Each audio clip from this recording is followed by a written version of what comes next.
Ready to call this meeting to order? Wait for you to come back over.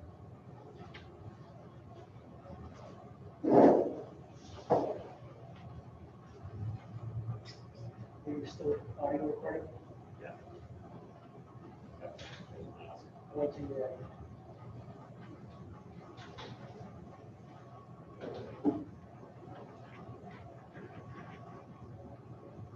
Regional Parks and Recreations Commission meeting, Wednesday, September 23rd, 7:30 p.m. Ready? All right, let's call this meeting to order. Let's stand for the Pledge of Allegiance. I pledge allegiance to the flag of the United States of America and to the republic for which it stands, one nation, under God, indivisible, with liberty and justice for all. Well, thank you, everybody. Welcome. Mr. Evans, can you please take roll? Yes, sir. Dennis Booth. Here. Douglas Hayes. Here. Joanna Tamira. Here. Jessica Shaliva. Here. Carrie Ann Roach. Here. Kevin Fugarus. Here. Thank you, Kevin. And then we have the finalization of the agenda. We have a motion to finalize the agenda today.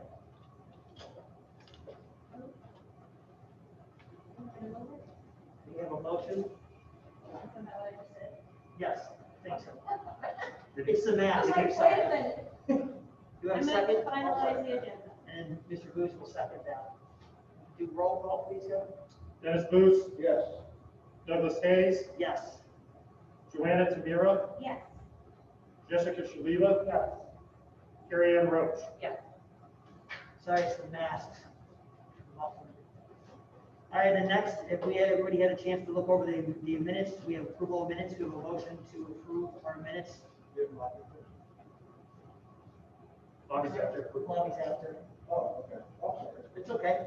Thank you, Mr. Booth, for making sure we're following the order here. That's fine. It's okay. And do we have a motion to approve our minutes from our previous meeting? So moved. We have a second. And Kevin, can you call the roll, please? Dennis Booth. Yes. Douglas Hayes. Yes. Joanna Tamira. Yes. Jessica Shaliva. Yes. Carrie Ann Roach. Yes. All right, this takes us to our lobby portion of the meeting. Do we have any questions on the YouTube chat or Zoom, Brandon? Just submitted, the lobby session is now open. We'll wait for some questions. Thank you, sir.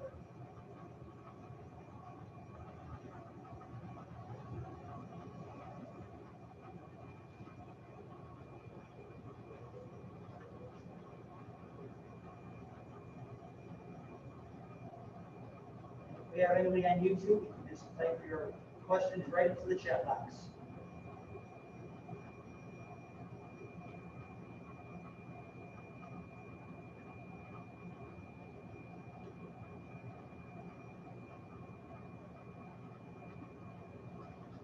Any questions come up there, Brandon? Nothing yet.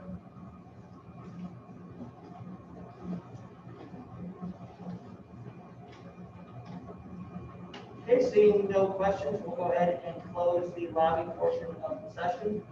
Brandon, if you can notify virtually, thank you, sir.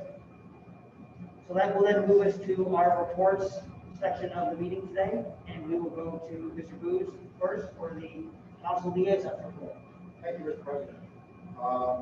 In council on Monday night, at our council meeting, temporary resolution number 107/2020 was introduced, authorizing the mayor to file an application for financial assistance with the Ohio Department of Natural Resources for public recreation purposes. And it had its first reading that night. Kevin will be talking more about that later in his presentation. Next up is there will be street striping starting September 28th. It should last about 3 weeks for the committee, so you'll see we hire a third party to do that throughout the city of North Ridgeville. So all of the white lines on the edge of the streets and the lines down the middle of the streets will be painted. So be careful if you see fresh paint. So if you follow the homes and such, so you'll get paint all over your car.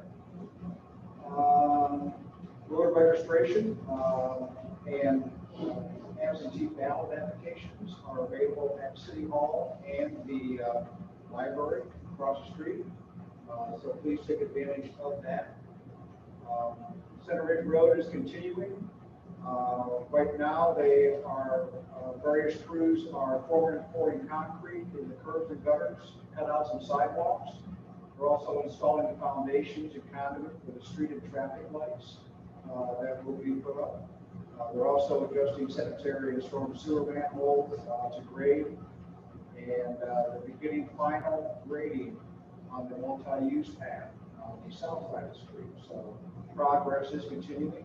And again, other than some landscaping that will need to be done in the spring of 2021, we're still being told that the majority, or all of the paving results will be done before the end of the year. Just let people know, this has been a while since we've met. City Council has been meeting virtually since March, and sometimes we'll have a member, I've been that member sometimes, who actually will be from home. But we do very much like this. We are socially distanced, and we have the same setup where people can go online and ask questions for the lobby. And finally, what everyone wants to hear, trick or treat will take place Saturday, October 31st from 6 to 7:30 p.m. And details about that are on the city's website. And that concludes my report, unless someone has any questions. Do you have any questions for Mr. Booth today? Thank you, sir, so much for your report today. Thank you. And that will then take us to our school board liaisons report. So Joanna, do you have a report for us today? I know it's been a little while. I do. Other than COVID-19 and learning how to educate children in that, we've been very busy doing that. The administration, principals, the teachers have done an outstanding job. All the paraprofessionals, our bus drivers, our custodians, it's amazing how everyone came together because their hours have clearly increased with all the work we've done. We also have been holding monthly board meetings. Again, they can be accessed by Zoom, or there is like a waiting room, so you could come and see them if you wanted to. We did hire a new treasurer. That's our excitement. So we hired Michael Pacini. He was the treasurer in Sheffield Lake. Fantastic. We interviewed quite a few people this summer. It took a long process to find him, but we found him, and we're really excited about him being in place. Other than that, that's all I've got. Thank you. Do you have any questions? Tonight? Thank you so much for your report tonight. Next, we'll move on to the financial report, and we will move to Kevin for that report. Mr. Kevin, the floor is yours. Financials, I know during this entire process through the pandemic over the last 6 months, I have been sharing financials with you guys to kind of let you know where we stand. Obviously, so right now, I will highlight the month of August. In 2019, we brought in $20,553.21. This August in 2020, we brought in $11,216.26. That is a negative decrease of $9,318.95. Year to date, for the month of August, that is $107,253.36. Compared to fiscal year 2019, which was $198,586.19. Park and Rec Trust Fund is obviously down by $91,332.83, which is a 46% decrease from the previous year. I do want to point this out, though. Obviously, we are not spending what we are bringing in. So we brought in $107,000, but we've only expended $76,000. So we still have carryover for that fund, but obviously we're not bringing in as much money as we have in the past. Any of our programs that are specifically indoors right now, if our batting cage, for instance, the maximum capacity is 48, that goes down to 24. And then 24 goes down to 6 feet distance between each person, so which is 15 total.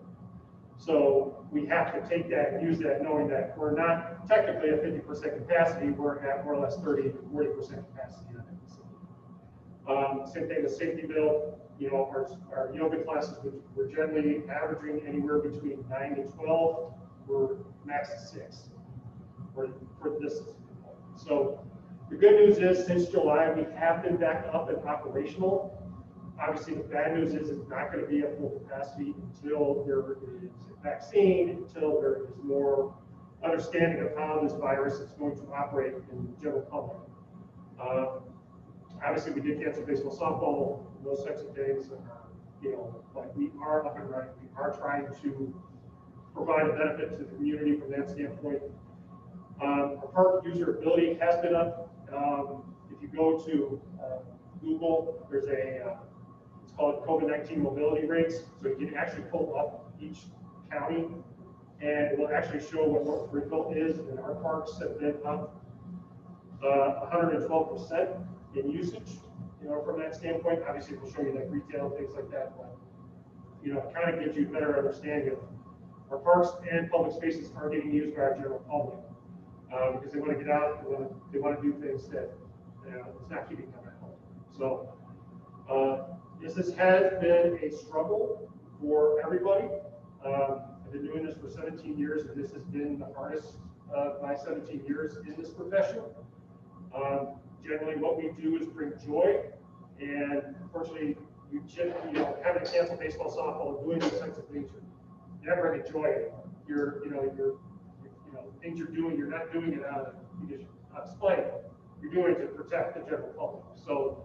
It's been difficult because generally your day-to-day was always what you knew what you had to do. Now your day-to-day is COVID-19, and how is that going to affect your community, and how does that going to look with your programs, and how does that impact your staff? If your staff gets it, how does that impact programming? So it's a stressful situation which everybody is in, you know, from educators, professionals, you know, Parks and Rec professionals, just everybody.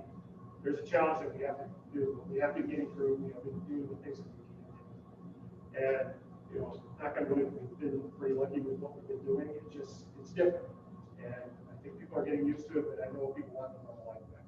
So, but I know that kind of went off on a bunch of stuff that I kind of want to give you some oversight where that is at. So, but anyways, through our unencumbered balance in August is $261,410.61. Our Park and Rec Improvement Fund in August brought in $11,500 compared to 2019, which brought in $9,779.65. Through August of 2020, the fund has brought in $132,386.39. It's a positive increase of $82,065.06, percentage increase of 163%. Our unencumbered balance in August was $223,289.69. As I mentioned a couple months ago, the reason you see that huge uptick in July was because we got a reimbursement from NatureWorks for the fitness trail at Shady Drive Complex. It also is a $15,000 donation we received from Northridgeville Heart and Soul. So technically, from the new drilling permits, we received a little over $6,000 during that. We are above where we were last year. Our building, that guy person does anticipate us still building 300 homes this year. This has helped a little bit from that standpoint, which is nice. Our trust fund expenses in August were $10,449.75. In 2019, they were $32,592.13. As you can see, our expenses are way down compared to last year. Last year was $214,174.19 at the end of August, and this year, at the end of August, it's $76,254.41. And our general fund expenses, those are a bit up, but the reason, as I mentioned back in February, I think those two funds were merged between Parks and Rec, which is Department 185, and grounds maintenance, which was 152 for an more efficient department. So through August, the general fund 185 has expended $56,077.12. Through August, that fund has expended $476,998.98. Again, compared to 2019, that was $201,044.36. 38 cents. Going through a lot of extra financial. That's what we're at. Does anybody have any, Kevin, or any questions for Kevin? I do. One, do you know how those COVID-19 mobility rates are assessed? I do not. Okay. I do not know how they are assessed. They are assessed on a daily basis. So we were told this back in April, maybe, April or May, by Dave Colville and Aaron Murphy with the Orange County Public Health, that Google started putting together mobility rates. And you can actually just type in COVID-19 mobility rates for Google. It'll pop it up, and you can actually physically go to any country, go to any county, and pull up your specific city, and it will show you fluctuations in data. It will show you parks, it will show you retail, a few, and I think there's about 4 more off the top of my head, but it will show you some of those things. Now, obviously, your smaller counties are not showing you as much, like you'll see zero data, because they're just not pulling as much, but Orange County, Cuyahoga County, Summit County, you'll actually be able to see, and you'll actually be able to see North Bridgeville and see how they're doing from that standpoint. Okay. One other question. Do you have any general sense of how North Ridgeville current state of affairs financially in this Parks and Recreation Department is comparing to similar looking communities within that area? Is everyone in the same boat essentially? Yes, everybody's in the same boat, and honestly, a lot of people, like the city of Elyria, they dissolved their Parks and Recreation. 4 months ago, I think, somewhere around there. Yeah, so when this all happened, and I know Avon and Avon Lake, they've been up and running. But again, everybody's had a cut. I've had colleagues who were furloughed for 6 to 8 weeks. Some were outright laid off. From that standpoint, some of them started coming back to work in July when they restarted opening up rec centers and actually restarted opening the state. So comparatively speaking, we are actually probably better off than some. We didn't have to furlough. Obviously we repurposed staff during this time. Brandon, for instance, was mowing every Tuesday and Thursday with the grounds maintenance staff for about a couple months out there. Just because he oversees sports and we weren't doing sports. So, also gave Brandon experience on how to maintain ball fields and do those types of things. Melissa did run summer camp. We were doing some things, but it wasn't what we were accustomed to from that standpoint. But honestly, we were probably better off in some cities, from that standpoint. A lot of that has to do with registration, in our community and how financially sound we are right now. Obviously, we're not, we're in the red, but we're not worse off like other communities. Mr. President, to help answer your question, as Kevin said, we're probably better off than a lot of other communities are. We started the year, the city in general, with a nice carryover. We want to have a carryover of about anywhere from 3 to 6 months of expenses, just because that's the way the budget works, from tax revenues, property tax, anything from tax revenues. It was always a delay to keep getting them. We worked very hard over the last several years to get that. So though we are in the red, if you took what we have generated in income this year, spent this year, we're the red. But we're still in a positive balance because of the carryover. So we've also been able to get back some of the revenues that we lost because people are not back to work. Still not like it was. So income tax revenue has increased somewhat. The good thing about Park and Rec is we have these 2 separate funds that are outside the general fund. So we don't have to rely solely on the general fund of the city to fund Park and Rec. Other communities that don't have that luxury have seen, as Kevin mentioned, furloughs, closing down the departments and things like that because there's priorities, and priorities, fortunately or unfortunately, will be safety services versus playing baseball. And so I think we're in a very good position. Kevin has done a good job of making sure that we have separate funds, maintain separate funds, so that the program can operate somewhat separately from the rest of the city. Very good, thank you. Yeah, and just to add, Dennis, we have over the last few years, I would say, used Department capital equipment purchase. Because we have built up such a large carryover every year that we've been able to use this money instead of tapping general fund dollars. Because we've done a good job of managing it without taking the integrity or, of the program out of it. It's still been able to upgrade programming without having an operating impact or having an impact. So we've been able to use that fund to offset some of those things, which just helps us out in that standpoint.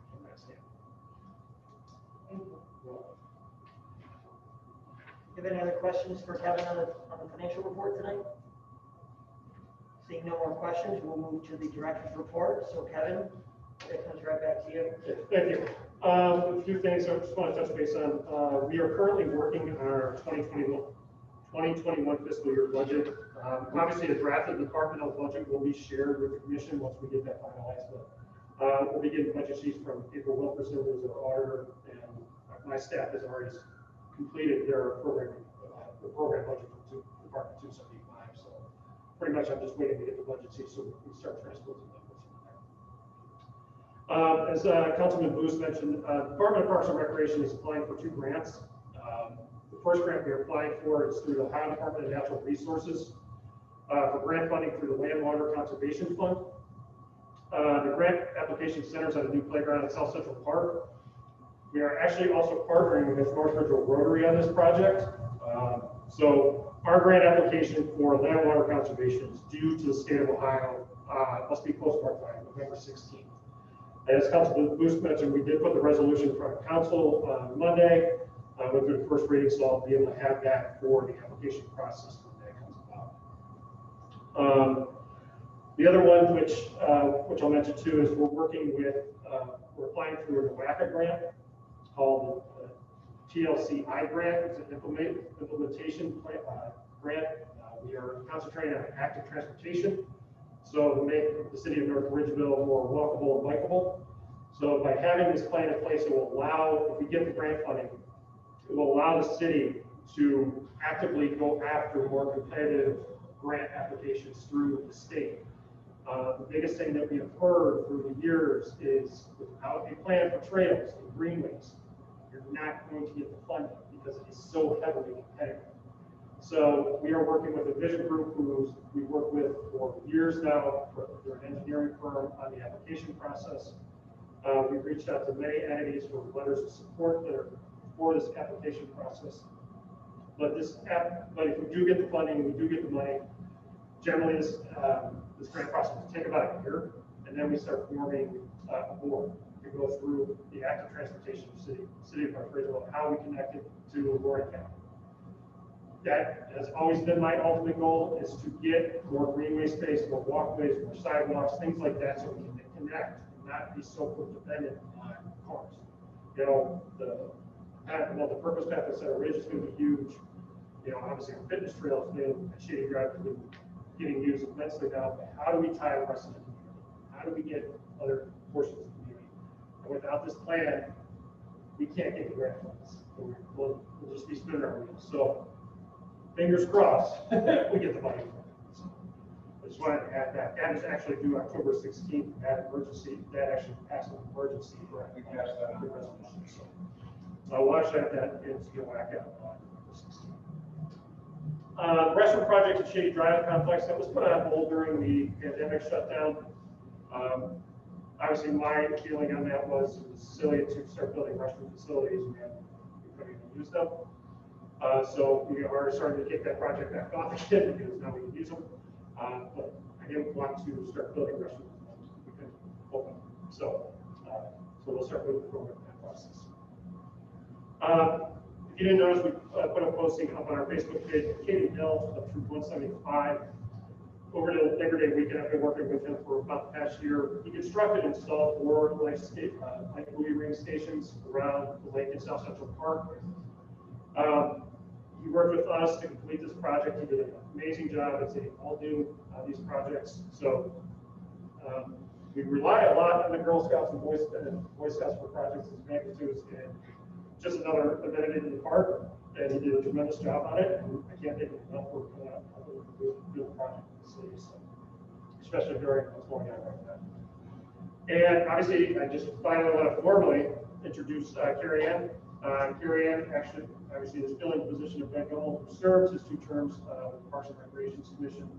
So obviously, I just want to formally welcome Carrie Ann to our board. We are happy to have her. Look forward to having her for 6 years.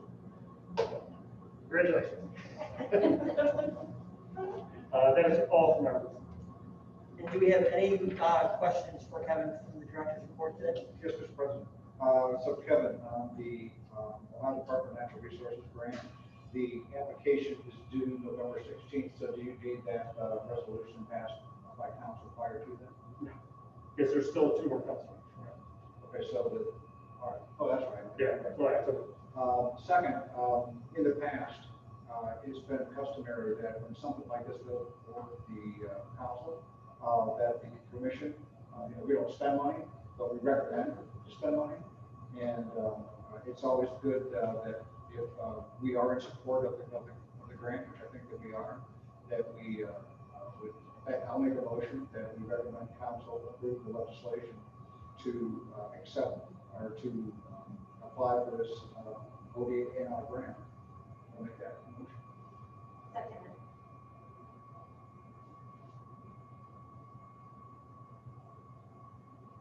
So we have an accepted motion.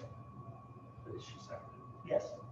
So we have a second to, Yeah, we have a motion and a second. and then so now we need to take roll call. Yes. Right, I would just like to, make a comment again. What I'll do if the commission agrees to the motion is that at the next council meeting, when the resolution comes up for its second reading, I would comment that it has been brought before the Park and Rec Commission, and the Park and Rec Commission has voted to recommend that council move forward with it.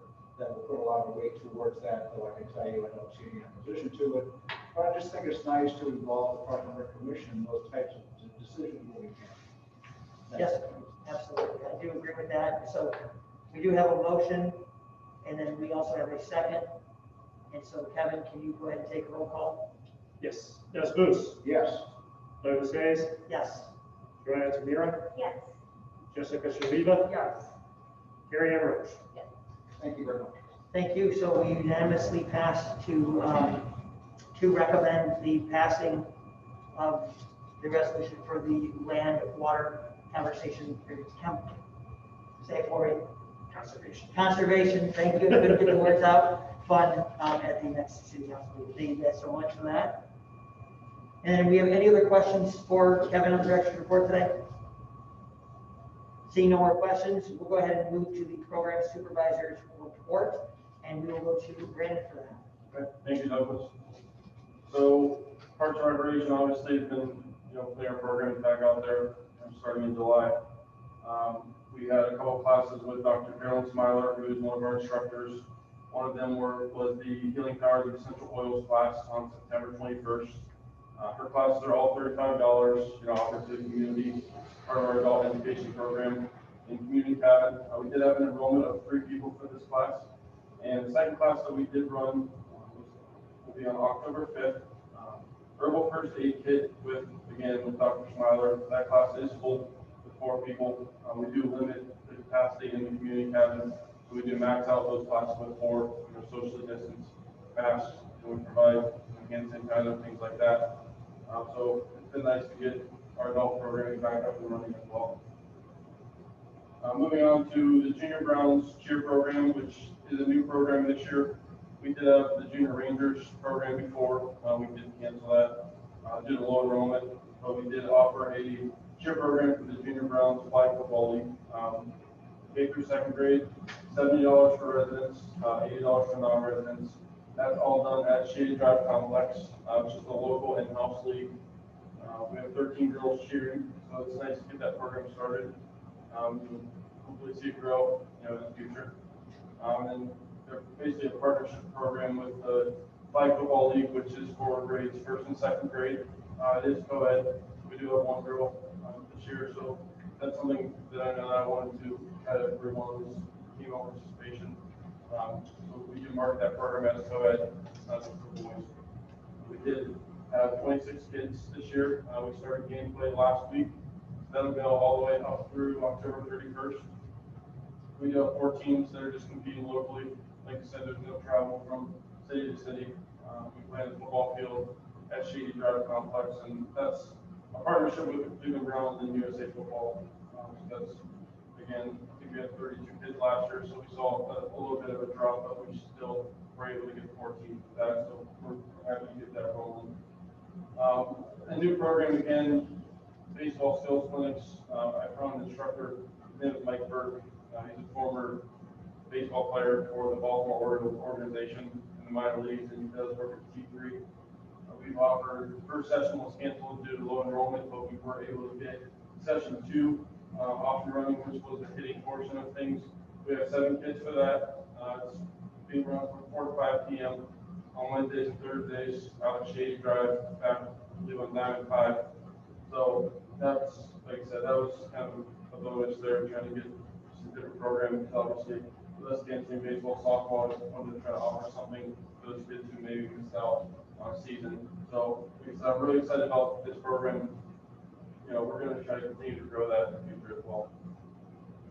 So for our junior ranger basketball programs, this would be the first and second grade program.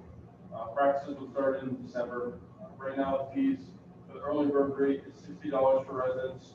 The early bird rate does end on October 16th. We are working with the schools right now. I know we had a meeting today to kind of go over what that plan is going to look like for the season. You know, what types of facilities we're going to be able to use. You know, we're going to have to limit numbers, things like that, are all things that we're taking into consideration. Our enrollment's pretty low for that. We have about 11, 12 kids right now. You know, we're expecting that to rise a little bit, but you know, our numbers are probably going to be down at every level for our basketball program, which is going to be expected. So, and that program is going to be, it used to be instructional, so now we're just going to do a league play with that. So they're going to probably practice it for a month, and then they're going to do game play. And obviously, the goal for that is to keep everything in-house, especially with everything going on. But we do have a possible partnership with Berry Park or North Homestead if necessary. Just try to get that program off and running. Third and fourth grade, junior ranger basketball, 65 for residents. So the only difference there is they get jerseys and shorts. So that's why you see the $5 fee added there. And like I said, that early bird rate does close on the 16th. We partner with surrounding communities, Berry Park, or Homestead, mostly. Like I said, a lot of these programs we're going to try to keep in-house this year. You know, we need a maximum of 5 teams, so we may look to drop our roster size down from 10 to 8, something like that, to try to drop that down. That season is basically going to run from December to March. We'll start practices in November as well. Moving on, so the 5th or 8th grade program, which partners with a few other cities, but we've had discussions, like I said, to keep things in-house there. We have a current enrollment of 42, so our numbers are down there as well, but we still have a couple of weeks before that early bird rate kicks in. Same time frame, November to March, practices in November, game play in December. We do have our high school basketball league, which started last year. We ended up having 4 teams, so just again another resource for the kids to play basketball. Who don't end up making a high school team, just somewhere where they can play basketball. There's no coaches in that league, so team captains run their own team, basically just show up, play, exercise that one, obviously. Our enrollment's about 4, but that enrollment typically doesn't start, ramp it up until about November. So again, we're looking at anywhere between 4 to 5 teams, keeping that in-house, obviously. So we're looking forward to that. That program is $60 as well. We do have a partnership with North Homestead, if necessary. Moving on to our Zumba fitness classes. Those are September, so Tuesday and Thursday. So we have been taking online registration for that, limiting the capacity, using the batting cages instead of just the drop-in portion of things. Just another example of how we had to adapt with the COVID-19 regulations and things like that. Those are 6:30, 7:30.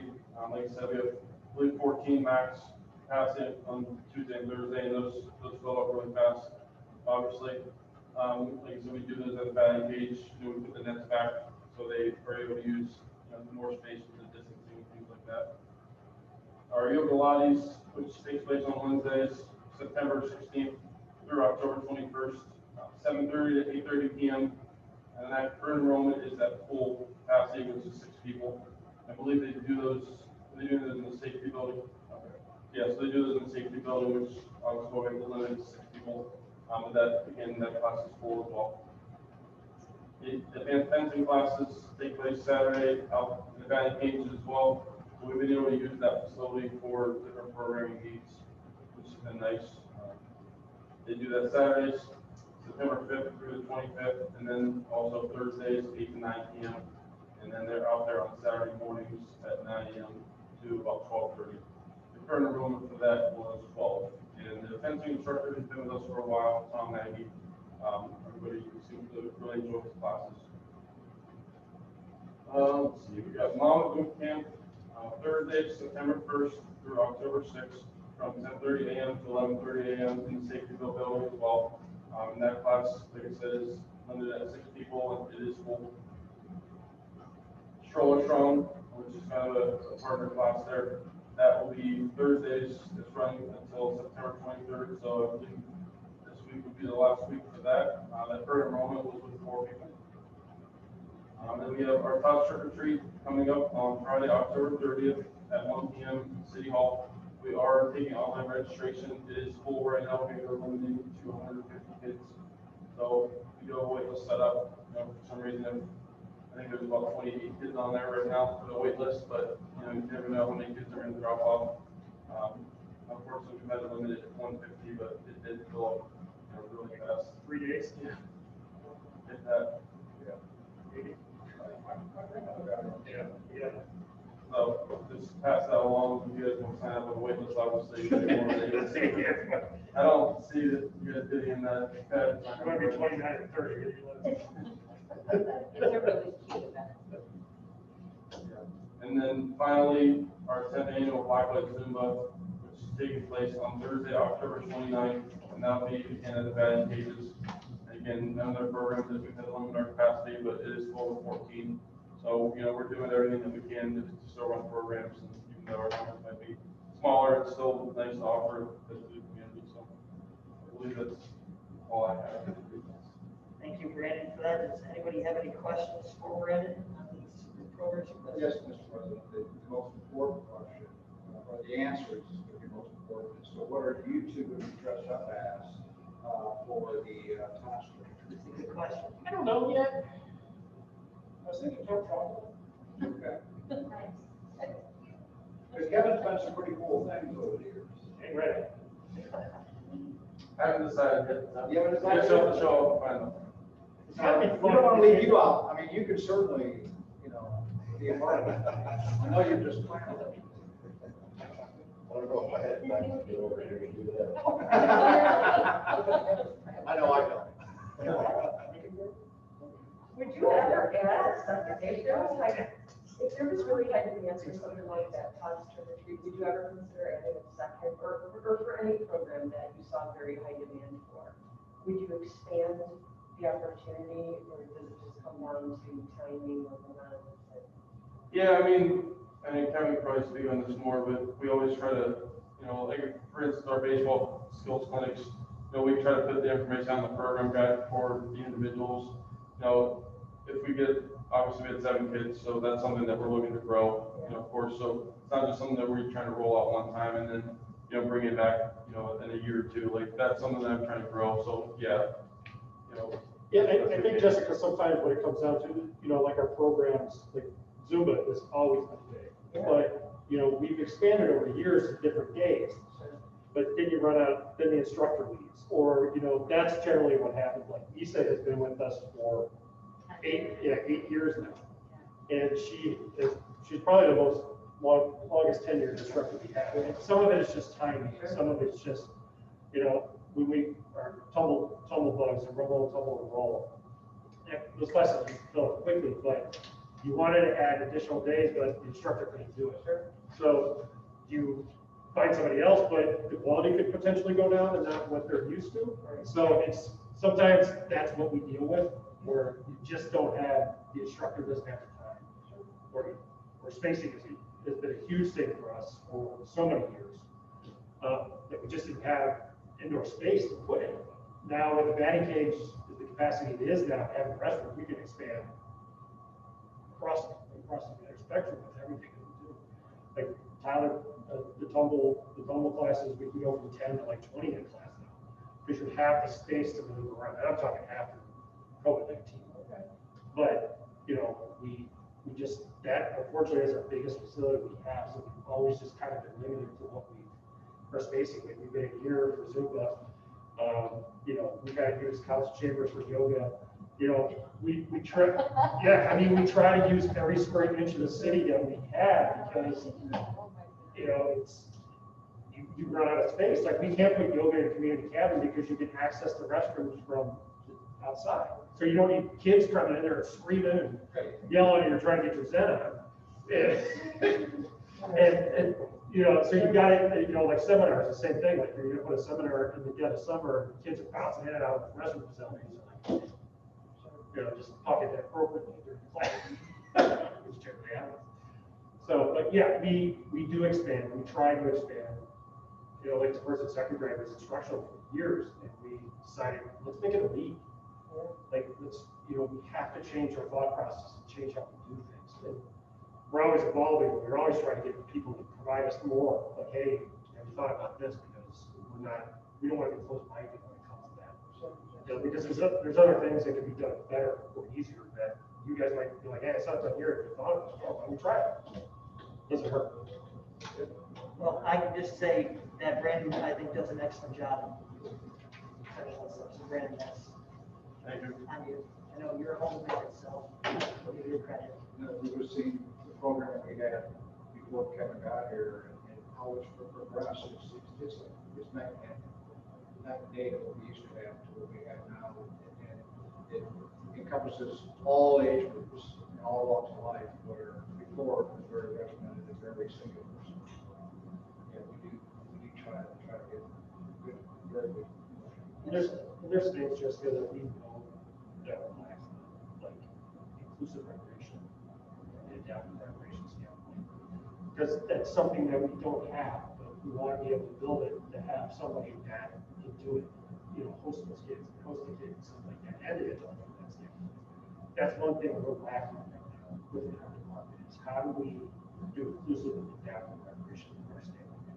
So, you know, that's our next goal, is to start transitioning that way to, you know, to provide different opportunities for these kids. Yeah. And it's making sure that we have the people to fill those programs. Yes. You know, having our facilities to be inclusive. Used to be Shady Drive, where they were playing baseball, you couldn't go there. Gates I fought hard, open that place up because it's a park. It's not a baseball complex, they call it. It's a park. There's a pavilion, there's playground, you know, there's all kinds of, there's walking trail. So it's always open, except for tonight. But then how they develop going on there, maybe soon, they will probably get a lot of use. All right, thanks, Brandon. Put us on the sidebar there, but we got to move in here. And now do our ground maintenance report, and it's Mark, right? Yeah, Mark, you have the floor, sir. I really don't have a whole lot. Got us, new items with the splash pad. Repainted the splash pad, got those doing its, they were late on getting us 3 other additional items. We do have them now. We will get that back up running for next year. Kevin said, you know, the walking trail that we use throughout the days that we've been out now. And we're enjoying it. Got some small ones that needs to be cleaned up on it. It looks good. We're using it. Yeah. It was a busy summer. Yeah. Any questions for Mark on the ground maintenance report? Mr. President, just a comment. I take care of the Rotary flag out of Shady Drive. So I'd appreciate it that sometime soon we're taking the flags down from the main concession stand. If you could, save that so that we can put it back up next year. Okay. I would appreciate that. I did replace the American flag Thank you. and the POW flag. Thank you. And if you were gonna maybe get a new one, that way we have all 3 brand new.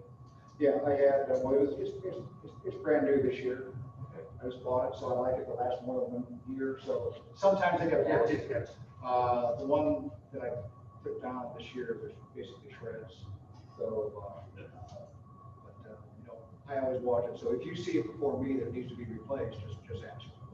Some years it gets lost, so if you can just make sure it goes somewhere and comes back in the spring. Yes. Do you have someone that you get, you need to get into the Rotary building? There is a huge wasp nest. Rover's building? Oh, Lions. Lions. Oh, Lions. All that mine, let's disregard. Sure do.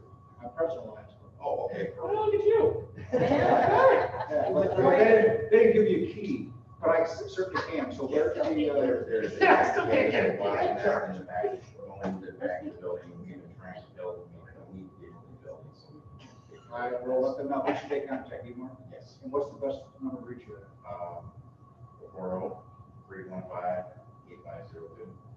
8502? Yes. 315-8502. I'll have someone call you. Thank you. Thank you so much, Mark, for that. Any additional questions for Mark tonight? Well, that will conclude our reports section of the meeting tonight. And so moving along, do we have any old business that needs to be discussed? Mr. President, of course. I, While we were going through the programming, I remember I forgot to ask a question on the grant. The project, according to the legislation, is like $198,000. Have you decided, or the administration decided where the match is going to come from yet? No, they have not decided yet. So, this year's just only applied. I'm also planning on pairing that grant also with NationWorks in June. So you can actually pair grants together. So it alleviate cost also. And you mentioned Rotary was going to put some money into that? Yeah, so I've been working with Sean Miller and Rotary, so they are applying for the grant. So part of the design is going to have a zip line in the park. Have you guys been to Co-Park in Korea? You guys been there? Really cool. But the playground, they have a zip line. So with a zip line, our goal is obviously have a zip line in there, what we call the Rotary Run. Yeah, so that would be their signature piece that would be a part of it. So, I think they were trying to raise $15 million. But I know the Rotary are actually. I'm going to chair this a few meetings, so. Thanks. Sarah? So, and now, do we have any new business to be discussed tonight? Is there any projects that, in understanding the environment we're in, and looking forward to budgeting other things in the playground, are there other projects that you're looking at that we should be aware of? Project-wise, I'm gearing more toward equipment this year than anything. The only big portion of the project will probably be the playground, if we're planning for it, and then, I know we're, potentially going to put more education to ask for easement, so we can actually connect the, town center trail to the center trail, and that stuff, so we can have that connectivity as part of that process, so, engineer estimate on that was like $40,000, so we just have to be very close. That's the Board of Education to approve that. So, other than that, my biggest goal this year for 2020 fiscal year budget is to upgrade ground maintenance and get them more. Excellent. You've done a very nice job, your whole department's done a very good job all year, keeping things going, keeping things moving, and continue not to be stagnant. And so I want to thank you for everything you guys have done. Great job. So we have to echo what Mr. Moose says. Thank you, Kevin. Thank you, everybody. And any other new business? All right, seeing none, this meeting has been adjourned. Thank you so much. Thank you, good job. Thank you. Thank you. Thank you. I'll have someone call you.